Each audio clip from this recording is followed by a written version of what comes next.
Hello students, today's topic is factors and common factors.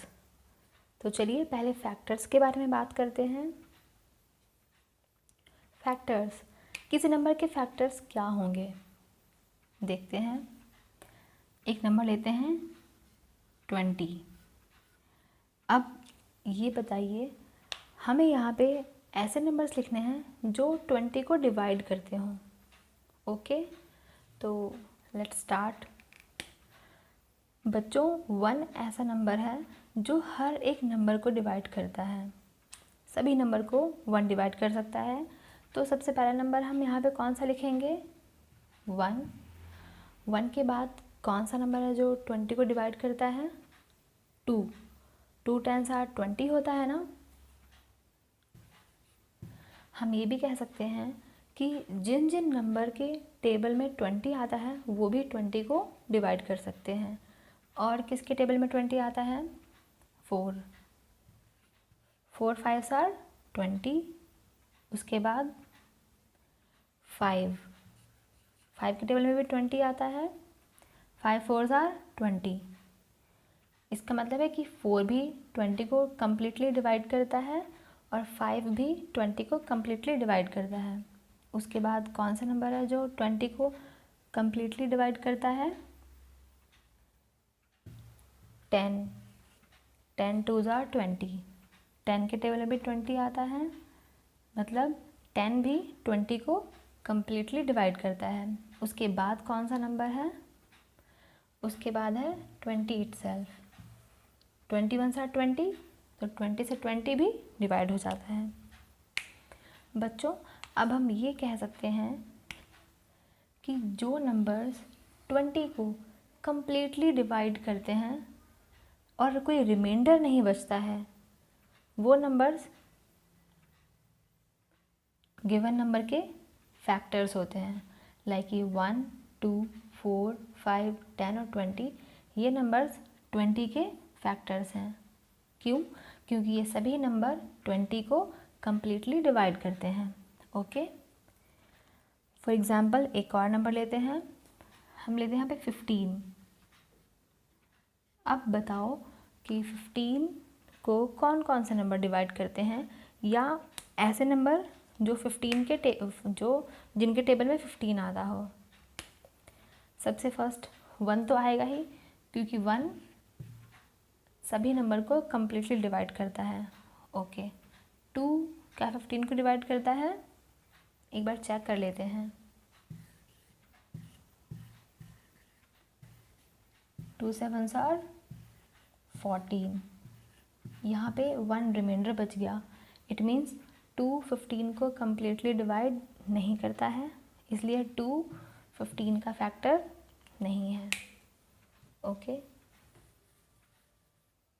3 5 are 15. 3 divide करता है और किसके टेबल में 15 आता है?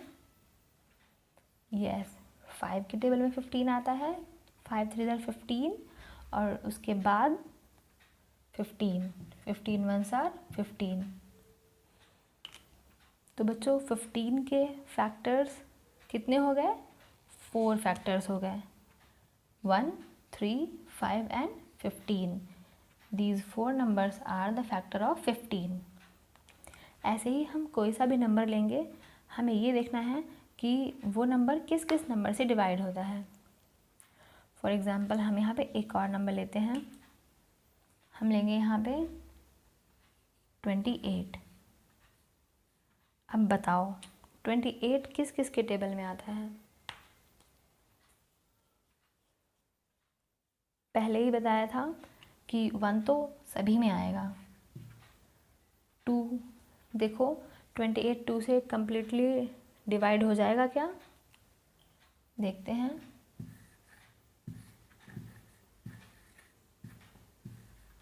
2 1 आर 2.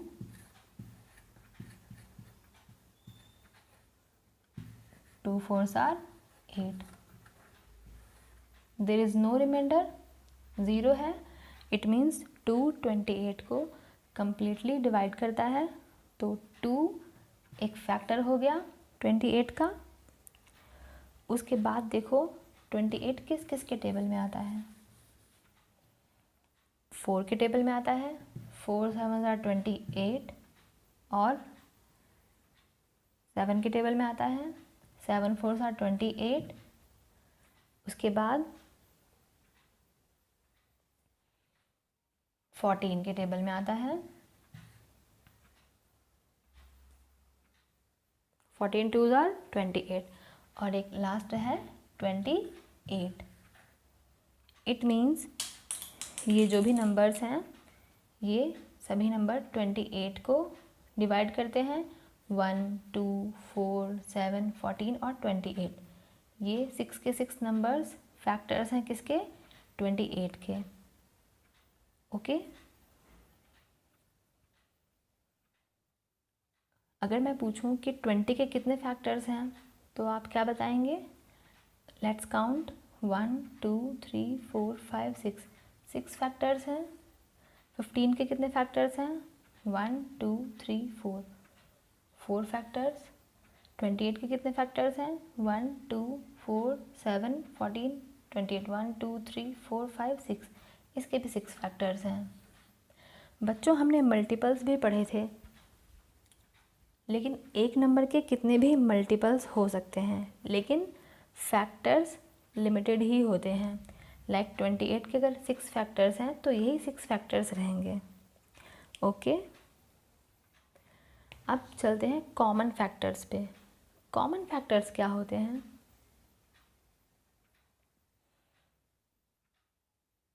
चलिए देखते हैं कॉमन फैक्टर्स क्या होते हैं। अब हम देखेंगे कॉमन फैक्टर्स। कॉमन का मतलब होता है जो दो में कोई सेम चीज़ होती है उसको कॉमन बोलते हैं। तो जैसा कि नाम है कॉमन फैक्टर्स, मतलब कि एक जैसे फैक्टर्स देखने हैं हमें कि एक जैसे फैक्टर्स कौन कौन से हैं।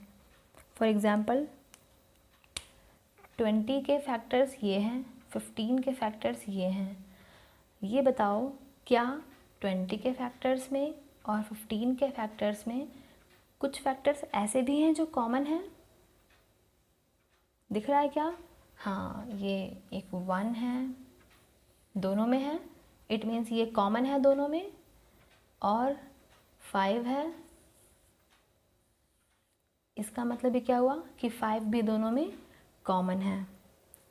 तो इट्स वेरी सिंपल, 15 और 20 के कॉमन मल्टीपल्स कॉमन फैक्टर्स कौन से हो गए?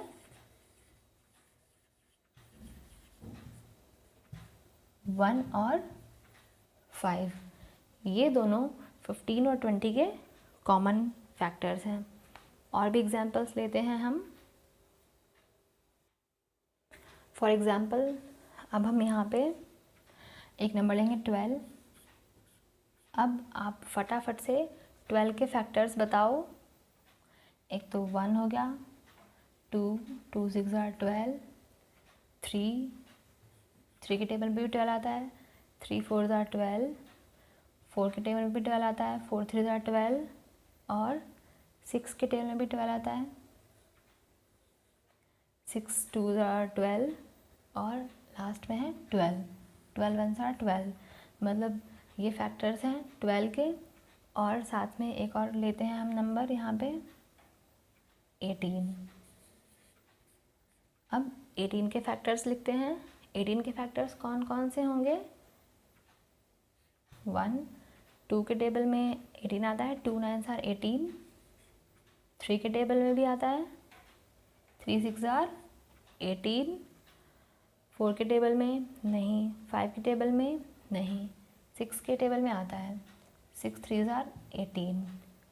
7 के में भी नहीं आता, ना 8 के में। फिर आता है 9 के टेबल में, 9 2 18, और उसके बाद 18 ही, 18 1 18। बच्चों, हमने अब ये 12 के और 18 के सारे फैक्टर्स लिख लिए हैं। अब मुझे ये बताइए कि इनमें कॉमन फैक्टर्स कौन कौन से हैं, मतलब ऐसे फैक्टर्स जो इनमें भी आते हों और इनमें भी आते हों। देखते हैं। ये 1 दोनों में है,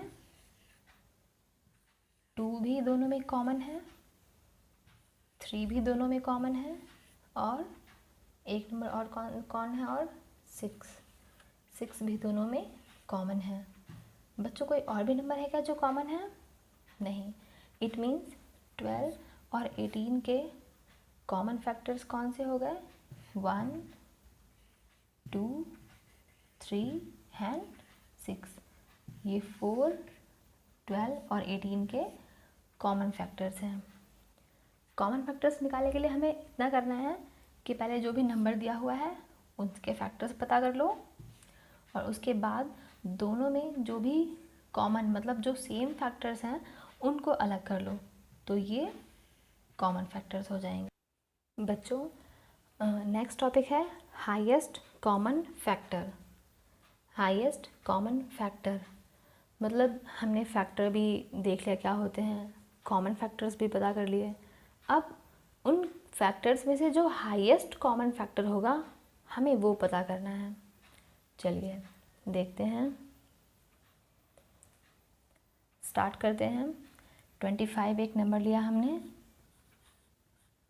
25 के फैक्टर्स बताइए क्या क्या होंगे। सबसे पहला है होगा 1, 2 डिवाइड नहीं करता 25 को, 5 करता है, एंड 25। 25 के कितने फैक्टर्स हैं? 3। और एक नंबर मैंने यहाँ पे लिया 35। 35 के फैक्टर्स कौन कौन से होंगे? 1 और 5 7 are 35, 5 और 7 5 are 35, 7 और उसके बाद होगा 35। 35 के फैक्टर्स कौन कौन से हैं? 1, 5, 7 और एंड 35। बच्चों अब इन फैक्टर्स में से देखो कि कॉमन फैक्टर्स कौन कौन से हैं। एक तो है 1 और दूसरा है 5। और कोई मिल रहा है क्या? नहीं मिल रहा है। कॉमन फैक्टर्स कितने हैं? 1 एंड 5, 2 कॉमन फैक्टर्स हैं, बट हमें यहाँ पे हाईएस्ट कॉमन फैक्टर देखना है। हाईएस्ट मतलब कॉमन फैक्टर्स में से जो सबसे बड़ा हो। तो इन दोनों नंबर्स में से कौन सा नंबर बड़ा है? 5। तो इनका हाईएस्ट कॉमन फैक्टर कौन सा हो गया? हाईएस्ट से हमने लिया h, कॉमन से लिया हमने c और फैक्टर से लिया हमने f, HCF। तो इनका हाईएस्ट कॉमन फैक्टर कौन सा हो गया? 5 हो गया। ऐसे ही अगर हमें किसी नंबर का हाईएस्ट कॉमन फैक्टर पता करना होगा तो पहले हम फैक्टर्स पता करेंगे, फिर कॉमन फैक्टर्स पता करेंगे, और फिर कॉमन फैक्टर्स में से जो हाईएस्ट होगा मतलब बड़ा नंबर होगा वो इनका हाईएस्ट कॉमन फैक्टर हो जाएगा। Okay students, thank you.